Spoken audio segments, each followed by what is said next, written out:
नमस्कार, मेरा नाम डॉक्टर शिल्पा भारती है और मैं ग्लूकोमा स्पेशलिस्ट हूँ और अक्सर मरीज मेरे पास आते हैं कि मैं तो यूं ही आंखें चेक कराने गई थी या गया था और मुझे डॉक्टर ने बताया कि मेरे आई प्रेशर बढ़े हुए हैं। आई प्रेशर अगर बढ़ा होता है तो उसकी वजह से ग्लूकोमा का रिस्क बढ़ जाता है। ग्लूकोमा यानी काला मोतिया। याद रखने की बात यह है कि काले मोतिया के कोई भी लक्षण नहीं होते। इसकी वजह से आपको कोई परेशानी नहीं होती। बहुत अंत तक जब परेशानी होनी शुरू हो जाती है तो उसका ये मतलब है कि डिजीज एस्टैब्लिश्ड है या ज्यादा बढ़ चुकी है। अगर आपका आई प्रेशर हाई है तो हमारे पास 3 या 4 चीजें हैं जो हम रूल आउट जरूर करना चाहेंगे। सबसे पहले हम ये चेक करेंगे कि आपके कॉर्निया की थिकनेस कितनी है। जितनी भी आपकी कॉर्निया थिक होगी, आई प्रेशर विथस्टैंड करने की उसमें उतनी ज्यादा शक्ति होगी और आपका ग्लूकोमा का रिस्क उतना कम होगा। नंबर 2, हम आपका साइड का विजन यानी पेरिफेरल विजन चेक करेंगे, जिसको कि हम एक विजुअल फील्ड के नाम के टेस्ट से करते हैं। इस टेस्ट में आप एक स्क्रीन के सामने बैठते हैं और एक जॉयस्टिक आपके हाथ में होती है। एक रोशनी घूमती रहती है और हर बार आपको रोशनी दिखती है, आप एक बटन दबाते हैं। ये चेक करता है कि आपका साइड का विजन कैसा है। विजुअल फील्ड अगर ठीक है तो हमें डरने की जरूरत नहीं है। इसका ये मतलब है कि आंख की नस आपकी बिल्कुल ठीक काम कर रही है।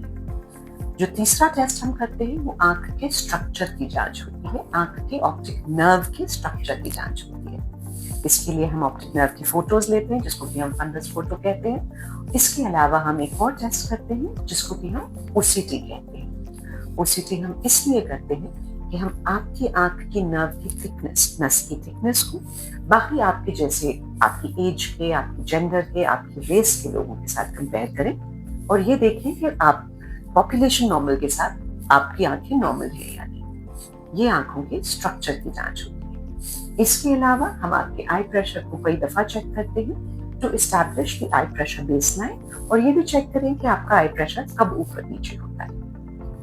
अगर आपका आई प्रेशर बढ़ा हुआ है लेकिन आपकी आंखों का जो स्ट्रक्चर है वो नॉर्मल है और आपकी आंखों का जो विजुअल फील्ड है वो भी नॉर्मल है, तो आपको इस समय तो ग्लूकोमा नहीं है।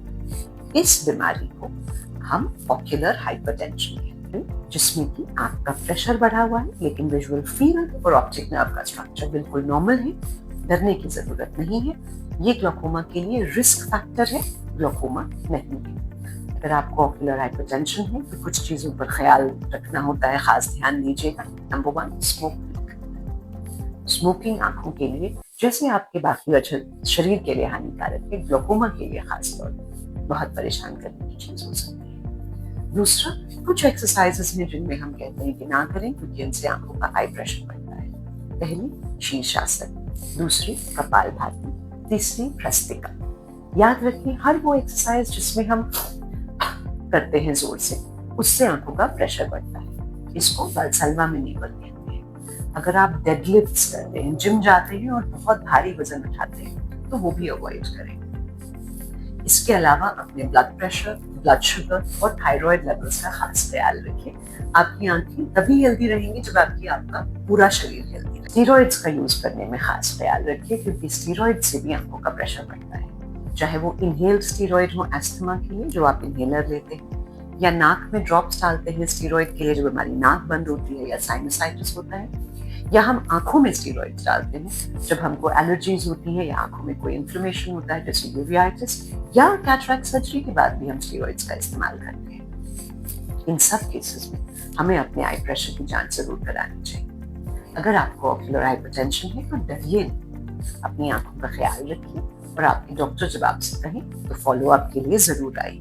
यूजुअली हम 6 महीने से 1 साल के बीच में ऑक्यूलर हाइपरटेंशन के लिए फॉलो अप के लिए कहते हैं, और अगर प्रेशर बहुत ज्यादा नहीं होता तो हम कोई दवा भी नहीं देते हैं जब तक कि हमें कहीं कोई ज्यादा रिस्क ना महसूस हो। अपनी आंखों का ख्याल रखिए और अगर आपको कोई भी सवाल पूछना है ऑक्यूलर हाइपरटेंशन के बारे में, ग्लूकोमा के बारे में, या फिर कुछ भी जनरल आई हेल्थ के बारे में, तो नीचे कमेंट्स में जरूर पूछिए। Thank you.